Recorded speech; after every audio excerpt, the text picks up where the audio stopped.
Jadi bukan hanya vonisnya bermasalah, tuntutan pidana uang penggantinya yang 210 miliar itu juga terlalu kecil bagi saya.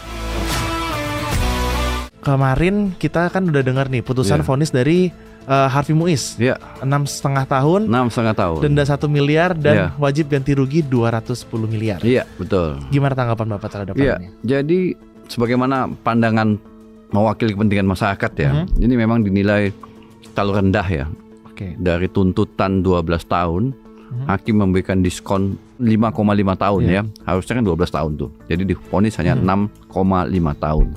Nah, kemudian membayar denda 1 miliar. Kalau nggak sanggup bayar denda, diganti dengan subsidiar dengan penjara 1 tahun. Kemudian ganti rugi, uang pengganti sebesar 210 miliar.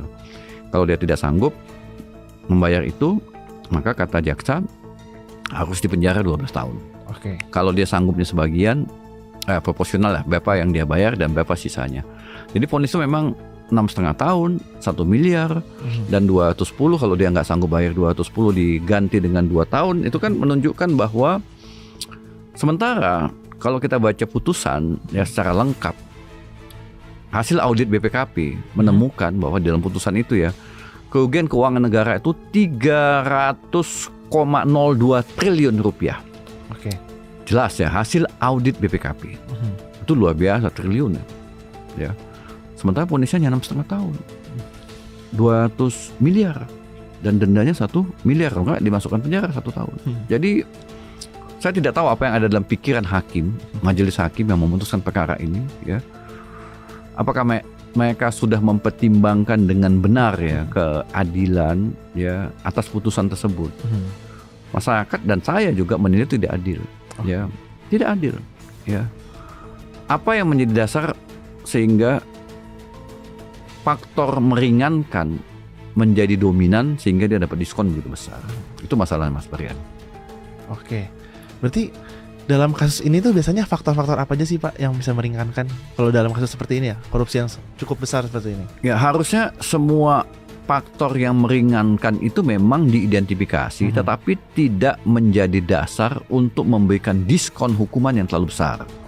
Ya, diskonnya terlalu besar. Jadi misalnya dia dianggap tidak pernah dihukum, berlaku sopan, ya, kemudian mengakui perbuatannya, menyesal, tidak bertele-tele selama di pengadilan, punya tanggung jawab keluarga. Itu memang betul alasan-alasan yang menjadi dasar untuk mempertimbangkan keringanan. Tetapi keringanan itu bukan berarti harus mendiskonnya sampai sebesar itu, enggak. Jadi sehingga kita curiga ini.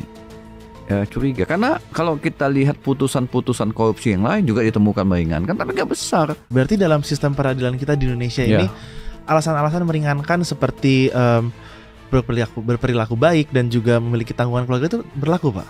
Iya, itu memang jadi alasan meringankan, tetapi bukan berarti tidak ada rumusnya berapa yang harus dikurangi. Nggak ada. Ada rumusnya. Jadi itu memang sangat subjektif ya. Jadi ada alasan yang memberatkan, alasan meringankan. Tapi ada juga hakim walaupun ditemukan alasan meringankan, kalau ini adalah kejahatan yang luar biasa, maka tidak menjadi dasar bagi dia untuk mengurangi hukuman. Ya, tidak menjadi dasar. Memang ditemukan alasan meringankan, ditemukan alasan memberatkan. Tapi karena kejahatan ini luar biasa, merugikan, merusak tatanan masyarakat, ya, merusak keseimbangan masyarakat, mengganggu pembangunan, ya, sehingga kerugian negara begitu besar, maka hakim bisa menyatakan tidak menggunakan alasan meringankan itu untuk mengurangi hukuman.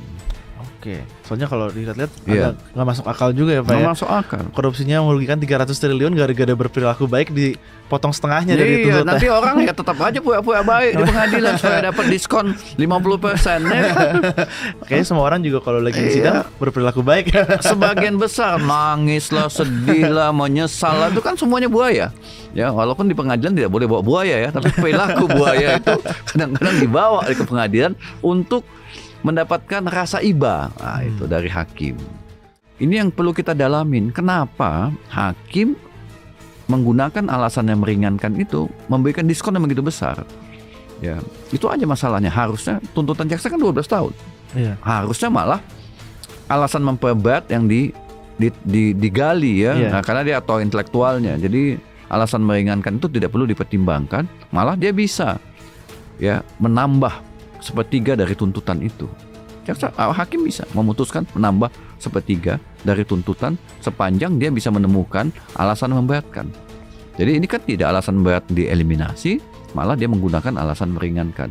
Walaupun hakim ya punya kebebasan dalam mengambil keputusan, dan ada adagium dalam hukum acara pidana bahwa kita harus menganggap putusan hakim itu benar.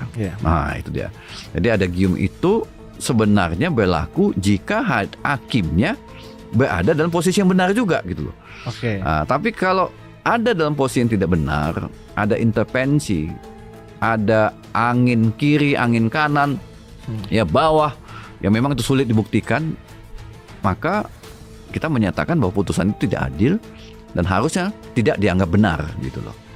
Apa yang bakal terjadi dengan putusan yang 6,5 tahun ini, Pak? Apakah bakal dikaji ulang atau gimana, Pak? Iya, jaksa punya hak untuk banding, ya, untuk tidak menerima putusan hakim.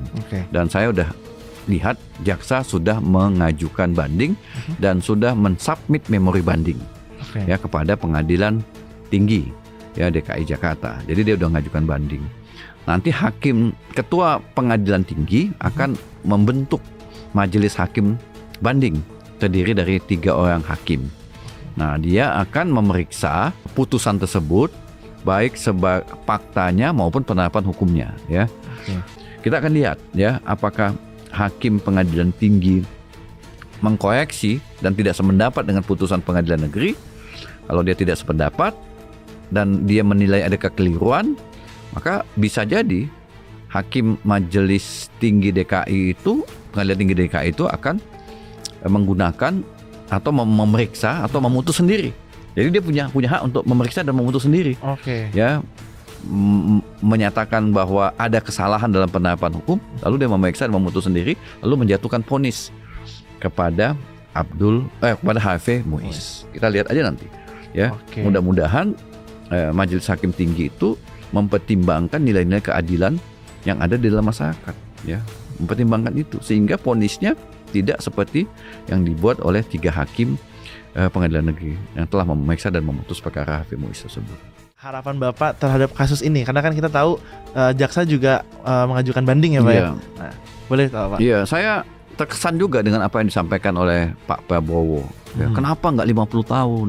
Ya kan? Padahal kerugian keuangan negara 300 triliun katanya kan. Nah, itu pukulan juga bagi jaksa. Memang sistem hukum pidana kita maksimum itu hukumannya adalah hukuman mati, seumur hidup. Nah, kenapa jaksa tidak menggunakan itu? Itu pesan Pak Prabowo sebenarnya. Kok Anda hanya menuntut 12 tahun gitu loh. Nah, jadi memang menurut saya korupsi yang jelas ya pembuktiannya, hasil audit BPK atau BPKP, kerugian keuangan negara begitu besar, harusnya bukan hitungan 10 tahun, 12 tahun ya.